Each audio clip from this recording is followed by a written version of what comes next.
Rapper A$AP Rocky's assault trial is expected to resume today with witnesses and detectives taking the stand. A$AP Rocky, whose real name is Rakim Mayers, faces felony charges for allegedly firing a gun at a former friend. The ongoing trial of rapper A$AP Rocky has taken some dramatic turns, especially after the prosecution brought up key points that have left many questioning the defense's credibility. A$AP Rocky, whose real name is Rakim Mayers, is facing serious charges of assault with a firearm after an alleged confrontation with his former friend, Terell Ephron, better known as A AP Relli, in November 2021. The trial has been packed with tense moments and shocking revelations, which have completely turned the case on its head. From explosive testimony to surprising admissions, it seems like the prosecution is making its case stronger, while the defense may have made a huge mistake by revealing crucial information that could hurt their side of the argument. The story begins with the once close friendship between Rocky and Relli, who both started in the A$AP Mob, a collective of hip-hop artists, back in their high school days. They grew up together in Harlem, New York, and spent years collaborating on music and helping each other in their careers. However, as Rocky's fame skyrocketed, things began to fall apart between the two men. Relli testified that their relationship had been strained for a long time before the events of November 2021, and he had grown increasingly upset with Rocky's behavior. Relli told the court that although they were once like brothers, their bond had weakened over time. He recalled how Rocky had become distant, only seeing him once every 6 months, and how his life was changing with his growing fame. Relli said he had no intention of fighting Rocky, as he believed it would destroy his own career. But tensions boiled over when Rocky allegedly pulled a gun on him during their confrontation on the streets of Hollywood. The incident occurred after a series of hostile text messages between the two men, which led them to agree to meet up. Relli thought they would argue and hopefully resolve their differences, but Rocky had something else in mind. During their encounter, Relli claimed that Rocky, with 2 of his friends by his side, suddenly grabbed him and shoved him violently before pulling out a semi-automatic handgun from his waistband. Relli's testimony continued with a chilling account of what happened next.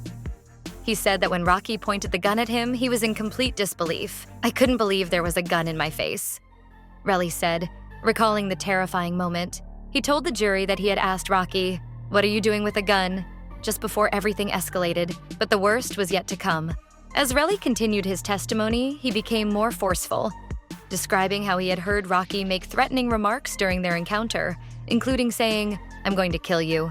Relli also stated that he had seen the gun so close to him that he thought he might not survive the encounter. But the situation did not end there. Relli further testified that after the initial confrontation, Rocky and his friends walked away, with Relli following them.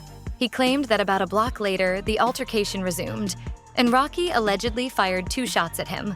Relli said the bullets grazed his knuckles, adding a serious physical element to the emotional distress he had already experienced. The defense, however, has painted a very different picture of the events. Rocky's lawyers claim that Relli was the aggressor and that Rocky had only pulled out the gun to protect himself. They argued that Rocky's gun was a prop, not a real weapon, and that he fired it to break up a fight between Relli and one of his friends. In a major blow to the defense, the prosecution presented new evidence that could be crucial in the trial.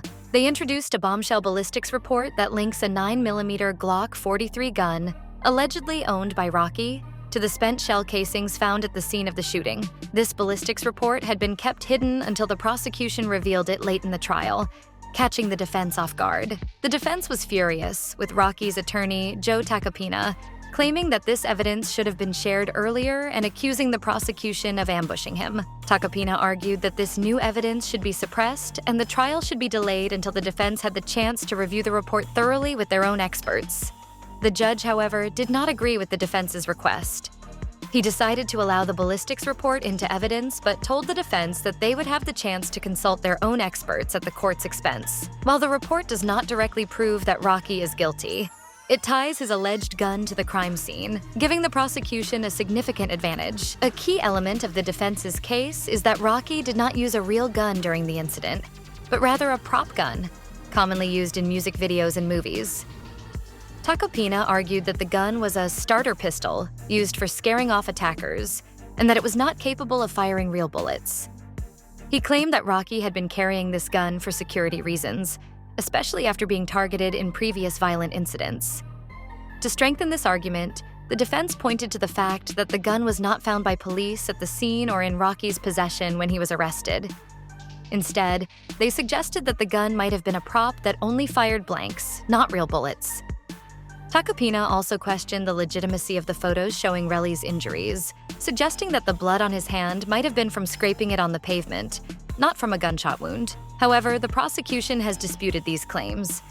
They argue that the presence of shell casings, the blood on Relli's hand, and the sound of gunshots captured on video point to the use of a real firearm. Prosecutors also pointed to the fact that when police searched Rocky's home, they found a magazine for a semi-automatic pistol loaded with live rounds, though they did not find the actual gun. One of the most puzzling aspects of the case is the absence of the gun itself.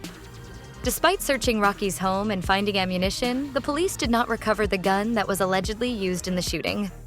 The defense has seized on this point, claiming that the lack of a weapon means there is no real proof that Rocky fired a gun at Relli. But the prosecution has countered that Rocky's actions, his violent behavior, the threat to Relli, and the shell casings found at the scene are enough to support the claim that a real gun was used. The jury will have to decide which version of events they believe, and the ballistics report may play a critical role in that decision. In addition to the criminal charges, Relli has filed a civil lawsuit against Rocky, seeking $30 million in damages. The defense has suggested that this lawsuit is a key motive for Relli's accusations, claiming that he is trying to extort money from Rocky. They painted Relli as a parasite, who was angry at Rocky's success and resented him for not paying for the funeral of a mutual friend. Tacopina's argument that Relli fabricated parts of his story to support his lawsuit has added another layer of complexity to the case. However, Relli's testimony about the alleged shooting, the injuries he sustained, and his behavior after the incident all seem to indicate that he believes his account of the events is truthful. The trial is ongoing, and both sides have presented compelling arguments. The prosecution has successfully introduced new evidence that could damage the defense's case, including the ballistics report and the testimony of witnesses. The defense, meanwhile, is trying to cast doubt on Relli's credibility and suggest that the shooting was a fabrication or a misunderstanding. As the trial moves forward, it will be up to the jury to decide whether Rocky is guilty of assault with a firearm or if he is innocent of the charges. The stakes are high for both sides, with Rocky facing up to 24 years in prison if convicted of the charges. The evidence is mounting, and it seems like the prosecution is in a strong position to prove their case. But with so many twists and turns, it's hard to predict how this trial will ultimately end. The world is watching as A$AP Rocky fate hangs in the balance. Will the defense's claims hold up in court, or will the prosecution's damning evidence be enough to convict the star rapper? Only time will tell. That was it for today. See you in the next video. Bye.